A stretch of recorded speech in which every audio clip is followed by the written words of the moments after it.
이것만 해도 여러분 벅차죠? 벅차신데, 그 나머지 외우시려면 머리 터져요. 알죠? 그래서 소득세는 바로 하면은 진짜 막 짜증나거든요, 갑자기. 그래서 나중에, 우리 기출문제 풀면서 시간 날 때 그때 몰아서 하겠습니다. 여러분, 그게 차라리 낫습니다. 자, 해보죠. 그래서 일단 여러분들이 15점 그 실기 외우시는 걸 좀 권장을 많이 드려요. 그쪽 외우시는 거. 자, 해보면. 자, 우리가 실기 하나 남았거든요, 하나? 우리 실기가 총 3개 나온다고 했죠? 3개, 그러니까 범위는 총 3개인데 그 중에 2문제 나와요. 그랬죠? 근데 우리가 지금 배운 게 연말정산, 인적공제 2개잖아요. 하나가 있어요, 하나가 더. 뭐냐면, 회사 입장에서는 종업원한테 월급 주잖아요. 맞죠? 월급 줄 때 각가지, 우리가 세금 떼는 것도 있고요. 또는, 뭐도 있어요. 여러 가지 수당 주는 거 있죠? 그런 것들이 과세냐, 비과세냐 이런 것도 입력하는 거거든요. 맞죠? 자, 해보죠. 자, 일단 근로소득의 여기서 나오면, 그러니까 실기와 관련된 이론이 나오면 행복한 회차예요. 서로 간 해피한 회차. 그러니까 실기에서 우리가 외우는 그게 이론에서 나오면 해피한, 서로 간 해피합니다. 그렇죠? 자, 해보죠. 자, 요게 핵심이에요, 여러분들, 짝이. 뭐냐면, 우리가 중요한 게 절대 여기는 선입견을 가지시면 안 돼요. 어떤 선입견을 가지시면 안 되냐면, 여기에요. 뭐냐면, 핵심이 요겁니다. 근로의 대가로 받는 것이라면 명칭을 따지지 않고 모두 근로소득이 된다. 요 말 핵심이에요. 알죠? 그러니까 절대 여러분들 명칭이 되게 이뻐요. 뭐냐면 막 이런 거 출퇴근 수당. 그러니까 여러분들이 출퇴근하실 때 회사가 수당을 주는 거예요. 알죠? 그런 것들도 과세 여러분 조심하시고 이 문장 때문에 그래요. 근로를 제공하고 받는 거죠. 근데 근로를 제공하지 않으면 출퇴근 수당 주겠습니까, 여러분들? 그렇죠? 그래서 얘네들은 여러분 절대 우리가 비과세라고 안 배우셨으면 과세가 원칙이에요. 이 문장 때문에 그래요. 그렇죠? 근로를 제공하고 받는 대가면 원칙이 근로소득이다. 이렇게 돼 있으니까. 이거 꼭 명심하세요, 여러분들. 그래서 우리가 설날에 명절수당 받는다? 그거 과세입니다. 알고 계세요, 여러분들? 설날에 명절수당 받아도 과세예요. 왠지 과세가 안 될 것 같잖아요, 여러분들. 알죠? 이 문장 때문에. 예. 명절수당 걔 줘. 일하니까 명절수당 주지. 여러분 일 안 하면 명절수당도 안 줘요. 자, 해보죠. 그러니까 좀 이따가 여러분들 외우실 건 비과세를 달달달 외우셔야 됩니다. 비과세 특히 이건 여러분들의 또 일하실 때 또 받는 소득이니까 여러분들 실생활하고도 관련이 있죠. 나중에 해보면 자, 여기 제목이 근로소득에 포함되는 거니까 얘는 근로소득으로 본다라는 뜻이에요. 해보면 첫 번째, 이게 우리가 알고 있는 근로소득입니다. 말은 참 어려운데 급여, 상여, 맞죠? 세비, 여러 수당, 이게 우리가 알고 있는 근로소득이잖아요. 아시겠죠? 그 다음에 2번까지는 이해가 돼요. 뭐냐면 여러분 조총에서 이번에 상여금 결의했대. 상여금. 조총에서 상여금 결의하면 어떻게 돼요? 난 상여금 근로소득이 되는 거죠. 받을 때. 그죠? 그래서 여기 자, 법인의 주주총회나 이런 의결기관의 결의에 따라서 상여로 받는 소득. 그럼 여러분들이 아마 그 회계에서 배당 줄 때 이익잉여금을 줄여서 주잖아요. 그럼 아마 이 이익잉여금을 처분한다 그렇게 배우셨을 거예요. 동의되세요? 그래서 잉여금 처분 상여는 이익잉여금 처분 상여 줄인 거예요. 이익잉여금을 처분해서 상여금 준다 그 뜻이에요. 그렇죠? 이렇게 낼 수도 있어요, 여러분들. 그렇죠? 외우시고. 근데 3번부터가 참 거지 같은 용어가 여러분들 이거 다 근로소득이랑 암기해 주셔야 됩니다. 기출문제 풀어볼 거거든. 실제 이렇게 나와요. 이렇게 3번. 미치고 환장했어요, 이런 거. 자, 일단 자, 법인세법에 의해서 상여로 처분된 금액 인정상여. 자, 시험에는 둘 다 줄 수도 있는데요. 일단 여러분들 이렇게 나오면 상여금으로 세법이 인정한다라고 생각하세요, 그냥. 알죠? 그래서 상여금으로 인정하니까, 그럼 상여금으로 보니까 이건 근로소득이다. 이렇게 생각하시고, 알죠? 근데 시험에는 이렇게 인정상여라고 줄 때가 있는 반면에 거의 이렇게 나와요. 이게 법문구예요. 인정상여 법문구가요. 법인세법에 의하여 상여로 처분된 금액인데, 여러분 법인세 언제 배우시는지 알고 계시죠? 세물급 때 배워요. 알죠? 근데 시험에 낸단 말이에요. 그렇죠. 근데 여기에서 여러분 법인세를 자세히 할 수도 없겠죠. 우리는 법인세 하는 사람이 아니니까 아직. 그래서 여러분들이 이해하실 만한 대략적인 사례만 들게요. 살짝만. 아시죠? 뭐냐면, 자, 법인 있잖아요. 회사가 이번에 대주주의 차량 있죠? 대주주 차량에 대한 수선비를요, 회사가 대신 내준 거예요. 그래서 대주주 차량에 대한 수선비, 아니면 여기서는 상여니까, 여기서는 대표이사 차량에 대한 차량 수선비 있죠? 그건 대표이사가 내야 되잖아요. 근데 회사가 낸 거예요. 그러면서 차량 유지비 또는 수선비 이렇게 처리한 거예요. 됐죠? 그러면 우리가 일반적으로 비용은 언제 인정해서 세법 업무와 관련이 무조건 있어야 돼요. 근데 업무와 관련이 없죠. 회사가 비용 지출한 거. 그래서 나중에 세법은 법인의 비용으로 인정하지 않아요. 애가 되세요? 근데 여러분들 이득을 부당하게 취했죠. 누가 취했어? 부당한 이득을. 대표이사가 취했죠. 그럼 대표이사한테 소득세를 때려버려요. 그러니까 둘 다 제재하는 거. 법인한테 비용 인정 안 해주고. 부당한 이득을 받은 상대방한테 소득세를 때려요. 알죠? 그러면 우리가 대표이사가 얻을 수 있는 정상적인 소득은 뭐예요? 정상적인 소득. 근로소득이잖아요, 근로소득. 맞죠? 그래서 어떻게 하냐면, 근데 근로소득, 우리가 급여라는 건 늘상 받는 거 달마다. 그리고 이 부당한 이득 어쩌다 취하는 거지, 늘상 취하는 게 아니잖아, 매달. 맞죠? 그래서 어떻게 하냐면, 법인세법에서 상여라는 것을 처분을 해요. 그렇게 처분되잖아요? 그렇게 처분되면, 그러니까 마치 그렇게 처분되면은요, 부당한 이득을 취한 개인한테 그 소득세 의무가 유발이 돼요. 그러니까 회사가 상여로 처분하게 되면 마치 대표이사가 부당한 이득 취했죠. 그걸 상여금 받은 것처럼 보겠다라는 거예요. 상여라고 처분하게 되면 그 대표이사가 상여금 받은 것처럼 볼게 해가지고 근로소득 때려버려요. 이 정도만. 알죠? 그래서 그냥 항상 법인세법에 따라서 뭐로 처분됐다라고 하면은요, 그 부당한 이득을 취한 사람한테 그 소득세 때리겠다라고 생각하시면 되는 거예요. 이 정도로만. 아셨죠? 이렇게 외워주세요, 여러분들. 자세한 거 세무 1급 때 너무 길어요. 그거 하려면. 그 정도만. 또는 인정이라고 하면 여러분들이 상여금으로 세법이 인정했대. 이 정도로 생각하시면 되는 거고. 알죠? 좀 더 풀어볼게요. 실제로 이렇게 나와요, 시험에. 네 번째. 이것도, 자. 왜냐면, 자, 일단은 이런 것 때문에 세법을 하기가 싫어요. 막 짜증나잖아요. 한국말, 저도 처음에 이거 공부할 때 한국말 아닌 줄 알았거든요. 좀, 한국말 아닌 것 같아. 퇴직으로 인해서 받는 소득인데 퇴직소득이 아니래. 뭐 뜬금없이, 이건 가로 안 쳐져 있어요. 갑자기 뜬금없이 이렇게 안 돼 있어. 뭐냐면은요, 들어보실게요. 여러분들 퇴직소득하고요, 근로소득 중에 퇴직소득이 세금을 2배 더 줄일 수 있어요. 2배. 퇴직소득으로 과세가 되는 게 세금을 2배 줄일 수 있어요. 실제로. 알죠? 그럼 여러분들 우리가 회사의 직원이야, 우리가 나중에 배우시겠지만 직원은 여러분들 퇴직금하고 상여금에 한도가 없어요. 직원은 약자니까 퇴직금 많이 줘도 돼요. 알죠? 근데 우리가 임원은 부당하게 여러분들 압력을 가할 수가 있기 때문에, 알죠? 부당하게 뭔가 상여금이나 퇴직금을 받을 수 있으니까 상여금의 한도나 퇴직금의 한도를 둬요. 알죠? 그 정도로만. 알죠? 그러면 여러분들 제가 방금 말씀드렸지만 임원 같은 경우에는 퇴직소득으로 과세가 되는 게 좋죠. 세금을 2배 절감하니까. 그렇죠? 그래서 어떻게 하냐면, 만약에 임원이 한 달에 월급이 1,000만 원이래요. 예를 들어가지고, 1,000만 원인데, 어떻게 하냐면, 직원한테, 너한테 월급 주는 직원한테, 야, 일단 600만 원만 월급 주고, 나머지 400만 원 나중에 400만 원씩 모아놨다가 나 잘릴 때 줘. 임원은 잘릴 수 있잖아요, 여러분들. 그렇죠? 그러면 그 400만 원을 여러분들, 우리가 400만 원 내가 3년 동안 근무하고 잘렸대. 그럼 여러분들 대략 한 400만 원에 10이니까 한 1억 원 받을 거 아니에요, 여러분들. 맞죠? 그럼 그건 퇴직으로 인해서 받는 거죠. 퇴사하면서 받았잖아, 여러분들. 일단 형식은 퇴사하면서 받았죠. 맞죠? 1억 4천만 원 정도. 알고 봤더니 임원의 퇴직소득의 한도가 1억이래요. 그럼 내가 만약에 1억 5천만 원 받았대. 예를 들어가 퇴직금으로. 맞죠? 그럼 1억이 한도죠. 그럼 1억 넘어서서 5천만 원 더 받았죠. 그럼 1억까지는 너 퇴직소득으로 과세하고 나머지 5천만 원 근로소득 때려버리겠다라는 거예요. 근로소득이 세금 2배 더 내거든요. 반대로 얘기하면.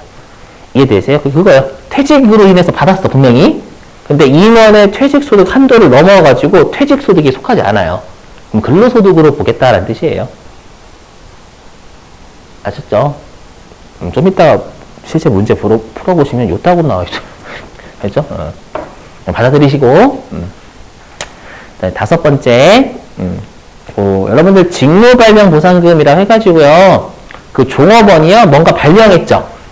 맞죠? 예를 들어서 우리가, 아이폰은 외국 거니까, 갤럭시 있잖아요? 폴더블 폰? 좀 이쁘던데? 해가지고 어머니 한 분 가지고 계시는 거 보는데 자랑하시던 저한테 부러웠고, 괜찮더라고요. 그래가지고 막 보여주시던데, 그래서, 제가, 어머니 비 맞히느라, 뭐 이쁘네요, 이렇게. 그래서 갤럭시 폴더블 폰 있잖아요? 그 폴더블 폰에 대한 핵심 기술을요, 어떤 연구소 직원이 만들었대요. 개발해가지고, 그래서 삼성전자가 팔은 거예요. 기술 판매하는데 그 기술을 이용해서 핸드폰을 팔았어요. 원래 당초대로라면 종업원들은 월급 받는 사람이니까 그거에 대해서 한 푼도 못 받는 거예요. 그럼 되게 열받죠? 되게 부당하잖아요? 맞죠? 그래서 그 직무와 관련해서 만들어낸 제품 있죠? 직무와 관련해서 만들어낸 제품 있잖아요. 그거를 매출하게 되면 그 직원한테 몇 년 동안은 회사가 제품 판매한 금액 일정 퍼센트를 줘야 돼요. 아마 0.07%가 될 거예요. 그 정도. 그렇죠? 그걸 재직 기간 중 받는데요. 그럼 근로소득이에요. 그렇죠? 근데 제가 몇 년 동안 받을 수 있다라고 했으니까 퇴사 이후에도 받을 수가 있어요. 알죠? 그러면 일시적인 소득, 우리 기타 소득으로 가거든요. 그때는 기타 소득이다라는 거예요. 그 다음에 여섯 번째. 혹시 여러분들 그 스톡 옵션 들어보세요? 스톡 옵션? 주식 매수 선택권? 먼저 설명 좀 할게요. 상장회사 있죠? 상장회사가 그 종업원들의 그 근로 욕구를 뿜뿜 시키려면, 죄송해요. 요즘 용어는 아니죠? 아무튼, 그 고치시키려면 이러면 좀 좀 있어 보이잖아요. 고치시키려면. 네, 표정이 날하고 있네, 표정이. 자, 고치시키려면 어떻게 하면 돼요? 어떻게 하냐면, 일단은 지금 우리 회사가 한 주당 가격이 2,000원이에요. 2,000원? 알죠? 종업원들 그러는 거. 3년 동안 여러분들이 열심히 일해가지고, 우리 회사의 단기 순이익이 만약에 예를 들어가지고 엄청나게 계속 올라간대요. 그럼 당연히 여러분들 우리가 일반적으로 실적이 올라가는 주가는 올라갈 거니까, 그래서 3년 동안 여러분들이 열심히 일하셔가지고요, 나중에 우리 회사의 주가가 얼마가 되더라도, 3년 뒤에 얼마가 되더라도, 지금 가격인 한 주당 2,000원에 사게 해드릴게요. 이렇게 주식을 매수할 수 있는 권리를 줘요. 이해되세요? 당연히 3년 동안 일을 해야 돼. 바로 안 줘요. 그러면 주가 갑자기 우리 회사가 하루 뒤에 갑자기 2,000원에서 8,000원 떴어. 예를 들어서. 행사하고 도망갈 사람 많아요. 그렇죠? 그래서 몇 년 더 근무하라고 조건 내걸어요. 그렇죠? 그래서 3년 뒤에 우리 회사의 주가가 2만 원이 돼. 예를 들어서 2만 원. 그렇죠? 근데 원래 2만 원이니까 2만 원 주고 사야 되잖아요. 근데 내가 주식 매수 선택권 가지고 있으면 행사라고 외쳐요. 외치진 않아요. 행사한다라고 하면은 2만 원짜리 주식을 내가 주식 매수 선택권 받았을 때가 2천 원짜리였잖아요. 한 주당 2천 원 주 살 수 있는 거예요. 꿀이죠. 물론 회사가 주가 떼야 돼. 주가 내려가면 큰일 나는 거야. 알죠? 그래서 이것 때문에 어디죠? 아무튼 이것 때문에 돈 빌려서 주식 매수 선택권 그거 했다가 지읒된 분들 좀 많아요. 카카오 머시기. 말은 안 할게요. 카카오 페이인가 머시기인가 아무튼 있어요. 또 그 직원들한테 부여했는데 한 얼마지? 10 얼마인가? 13만 원에 살 수 있는 권리를 부여했는데 제가 알기로는 한 4만 원까지 떨어진 걸 알고 있어요. 그래서 우리 회사 주가가 올라야 돼 일단은. 제 좋은 제도처럼 내가 한 주당 18,000원 이득 취한 거잖아요. 2만 원짜리 주식 한 주당 2,000원 주고 사니까. 이해되세요? 그러면 얘가 마찬가지 재직 기간 중에 얻은 그런 근로를 제공하고 받은 거니까 그때는 근로소득으로 봐요.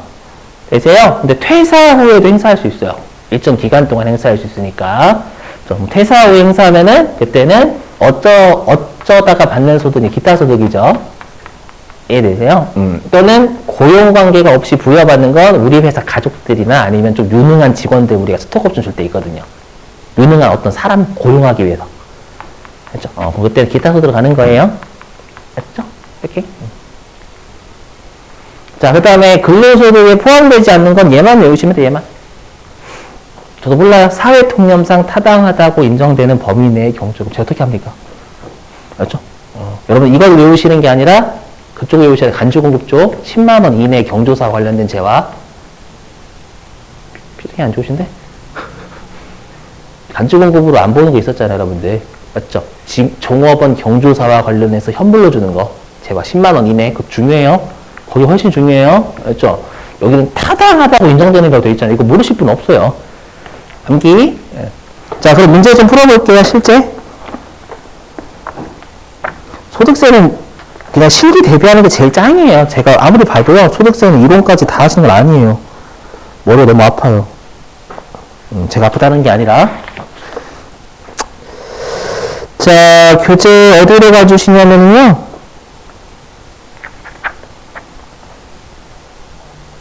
함께 찾아볼까요?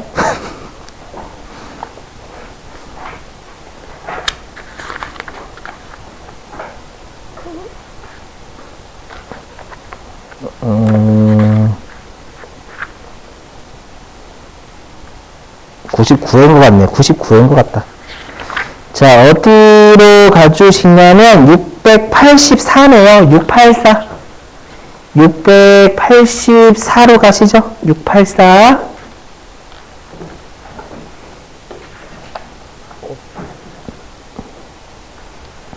(12번이네) 12번. 여러분들 이론 조심하셔야 돼요. 왜냐하면 세법에서 많이 틀리시거든요. 이론 쪽. 아시죠? 그거는 괜찮은데, 그러면 원가회계 제가 꼼꼼히 할 거예요. 원가회계를 여러분 좀 잊어버리셨을 거니까. 원가회계 왜냐면 5문제인데 범위 아시죠? 원가회계는요, 여러분들이 많이 짜증나신 동네에는 맞는데, 출제 그 페이지에 비하면은 진짜 효자예요. 5문제 나와, 5문제. 알죠? 실제로 우리 교재 원가회계가 한 30페이지밖에 안 되는데, 그 중에 5문제는 나올 만한데 승량 무조건 내요. 알죠? 그래서 원가에게 좀 더 포커스 맞출 거예요. 소득세보다는. 그건 양해 좀. 우리 시험 목적으로 점수 맞으시면 100점 맞는 거 아니잖아요, 여러분들. 그죠? 자, 684페이지 12번이에요. 자, 읽어보면, 자, 다음 중 근로소득에 포함되지 않는 것은 이라고 했으니까 근로소득 아닌 거 찾으라는 얘기죠. 포함되지 않는 것이라고 했으니까. 자, 1번. 근로를 제공하고 받은 모습. 근로소득이에요? 아니에요? 클로소득 이건? 그 다음에 동그라미 2번. 주주총회 등 의결기관의 결의에 따라서 받은 상여. 맞죠? 이거 상여금이죠. 아까 잉여금 처분 상여요. 동그라미 4번. 퇴직함으로써 받은 소득으로 퇴직소득에 속하지 아니하는 소득. 이게 그 말이에요. 근로소득이 근로소득. 임원. 맞죠? 동그라미 2번, 4번. 사업주가 종업원을 위하여 직장 회식비로 지출한 금액. 이거 근로소득 보면 난리 나요? 근로소득은 어떻게 될까요, 여러분들? 회식 안 하려고 할걸요? 전 회식 안 해요. 아, 싫어요. 꺼져. 이렇게. 맞죠? 이해되시겠어요? 무슨 되시겠죠? 당연히 이득은 내가 취했잖아요. 맞죠? 되시겠죠, 여러분들? 자, 그 다음에 여기, 자, 이제 외우신다. 자, 중요한 동네. 자, 여기. 저기가 중요한 동네. 자, 여기 실기용. 자, 비과세. 잘 외우셔야 돼요. 제가 특히 여기 색깔 나온 거 무조건 암기하신다. 제발. 실기와 관련성 많거든요. 꼭 외우실게요. 해보죠. 자, 일단 식사 있죠? 식사는 회사가 점심을 밥으로 제공하는 거고요. 물론 밥이 아니어도 돼요. 여러분 짬뽕 해도 돼요. 죄송해요. 일단 돈 아니라는 뜻이에요. 근데 식대는 돈이야, 돈. 여기는 못 하시는 분 없어요. 좀 쉽거든요. 보시면. 자, 일단 먹는 건 전액 비과세예요. 먹는 건 무조건 비과세입니다. 먹는 건. 아시죠? 근데 문제는 돈이에요, 돈. 자, 외우십니다. 요게 핵심이에요. 자, 보시면 요게 핵심이에요. 일단 식사를 받으면 안 돼요. 그렇죠? 이거죠. 식사도 받고 돈도 받고 꼭 먹고 도랑치고. 맞죠? 꼭 먹고 도랑치고 말고 꼭 먹고 알 먹고 무식 탈러났고 꼭 먹고 알 먹고 도랑치고 가지 잡고.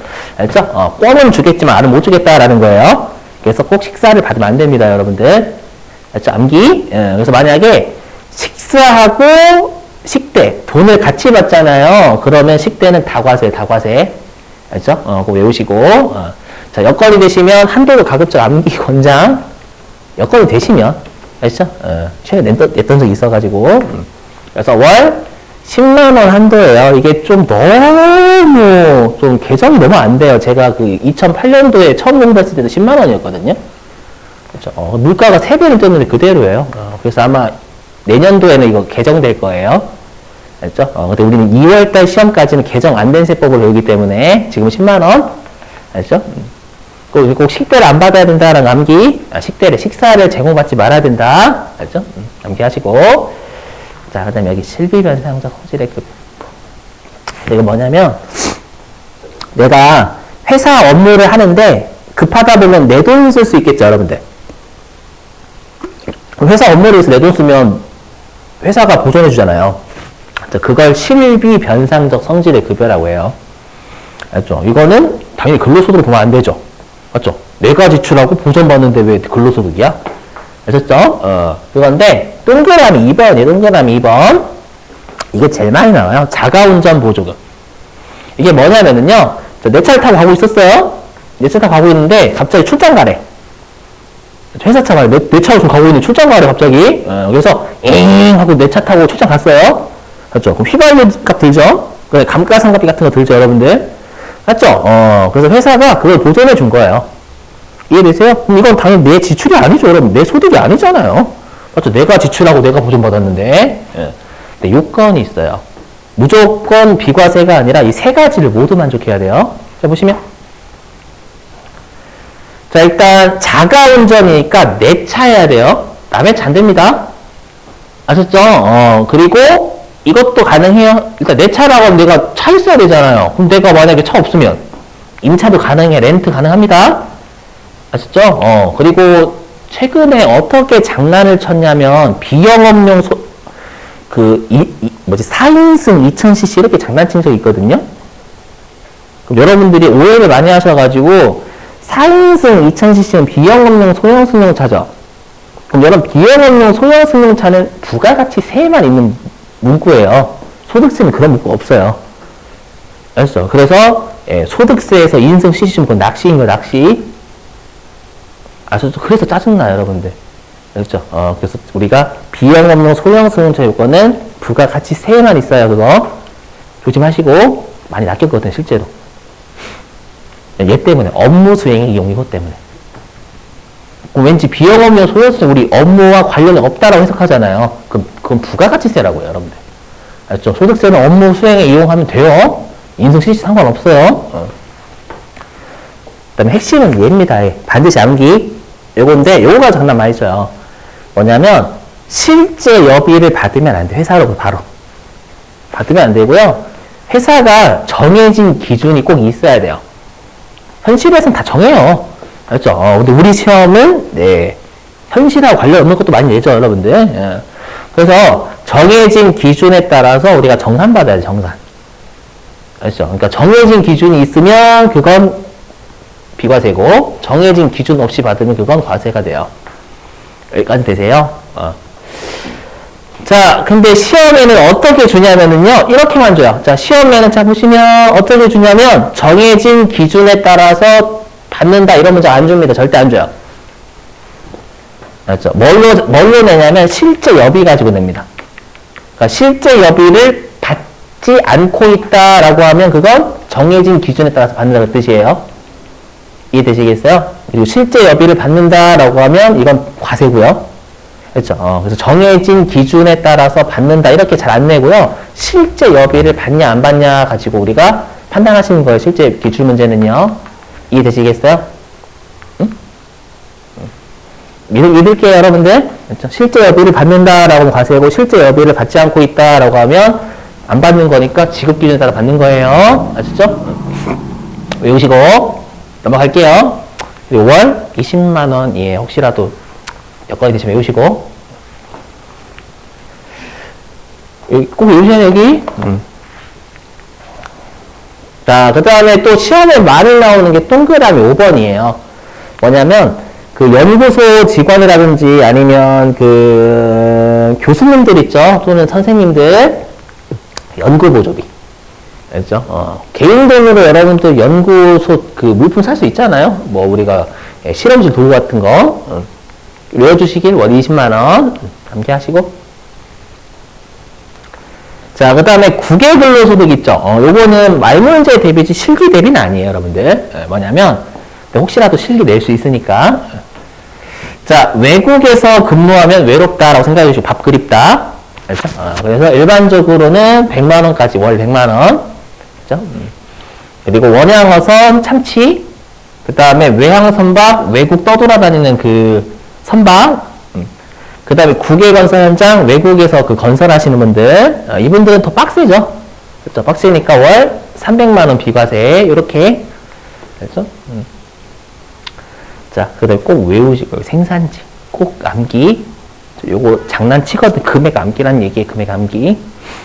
물론, 금액 암기 안 하셔도 되긴 해요. 어떻게 보는지 설명드리긴 하겠지만. 그러면, 자, 일단, 우리가 초과 근로수당은 여러분들 그거예요. 연장 근로수당은 6시부터 10시까지 근무하시면 1.5배. 아세요, 혹시? 야간 근로수당은 우리 간호사분들 새벽에 근무하시면 2배 받거든요. 그 얘기하는 거고요. 휴일 근로는 진짜 휴일에 근로하는 거, 이걸 초과 근로라고 불러요. 그러니까 정규 근로 이외에 근무하는 거 있잖아요. 맞죠? 요거는 조심하실 게 생산직밖에 안 돼요. 나머지는 안 돼요. 비과세가. 맞죠? 그래서 제가 그때 한번 생산직 여부 꼭 체크하라고 했던 게 그거예요. 아셨죠? 자, 외우셔야 돼요. 자, 월정액 210만원 이하. 알죠? 월마다 받는 게 210만원 이하야 되고요. 그 다음에 요거 암기. 직전 과세 기간에 연봉이 3천만원 이하야 돼요. 이거 가지고 낚시 파거든요. 이거 가지고. 알죠? 좀 암기. 이렇게 분위기가 싸하지? 저도 피해자 여러분들, 왜냐면 소득세 살 때마다 저 죄인 같거든요, 진짜로. 그렇죠. 제가 소득세 만든 건 아니지만, 항상 죄인 같아, 제가. 자, 됐고. 나 소득세 먼저 해야 되나? 다른 선생님은 소득세 먼저 하시더라고요, 실제로. 그게 더 나아요? 처음에는 막 이렇게, 그거 있잖아. 처음에는 그것 때문에 그런가? 처음에는, 한번 열심히 해봐야지? 해가 처음에 이렇게 하니까 소득세부터 하시나? 그거 있는 것 같아, 은근히. 맞죠? 처음에 열심히 씹어 먹어야지 해가지고. 모르겠어, 저도 그냥. 아무튼, 예. 됐고요. 이거 외우지 마세요. 여러분들 여기까지 하면 참 죽으니까. 그래서 꼭 생산직 근로자만 받아요. 자, 그 다음에 요거 암기 뭐냐면, 자, 여기. 우리가 출산 및 자녀 보육 있죠? 교육이 아니라 보육이에요, 보육. 보육하고 교육은 달라요. 이제 교육비 말고 보육. 그래서 뭐냐면 이건 6세 이하 자녀라고 보시면 돼요. 어차피 출산으로 6세 이하 자녀니까. 그래서 6세 이하 자녀 있죠. 보육과 관련해서요. 회사가 주는 수당 10만 원까지는 비과세예요. 그리고 얘는 인당 아닙니다. 전체. 아시죠? 자녀 1명이어도 10만 원, 4명이어도 10만 원. 대신에 배우자하고 중복돼요. 이것도 예전에 한번 낸 적이 있어가지고 배우자가 받고 있다라고 하더라도 받을 수 있어요, 비과세. 그렇죠? 중복 가능하고. 자, 그 다음에 마지막. 자, 기타 비과세. 자, 이 기타 비과세는요, 일단은 직무발령 보상금 있죠? 요 직무발령 보상금 500만원까지는 비과세 해줘요. 알죠? 그리고 500만원 넘어가면 과세. 이렇게 생각하시면 돼요. 자, 문제 풀고, 그 다음에 여러분들 실기 입력하는 거 설명드리고요. 10분 쉴게요. 자, 어디 가면 715페이지. 715.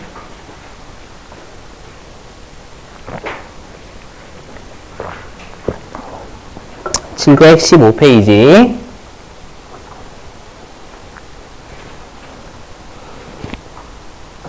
12번이에요. 12번 읽어보죠. 자, 다음 중 비과세 근로소득의 설명이다. 가장 틀린 것은, 자, 동그라미 1번 자가운전 보조금 20만원 이하 비과세래요. 맞나요? 맞죠? 아까 자가운전 20만원. 자, 동그라미 2번 근로자가 제공받는 식대 돈이죠. 식사를 제공받지 않으며 월 10만원 이하. 맞아요. 10만원, 지금까지 10만원 맞아요. 그 다음에 동그라미 3번 출산 보육수당 월 20만원 이하. 틀렸죠? 10만원이에요. 10만원 여기. 거의 10만원. 그 다음에 동그라미 4번. 자, 직무발령보상금 연 500만원 이하의 금액. 맞죠? 1년에 500만원. 자, 일단 쉬었다 할게요, 여러분들. 자, 10분 쉬셨다가 우리 5시 17분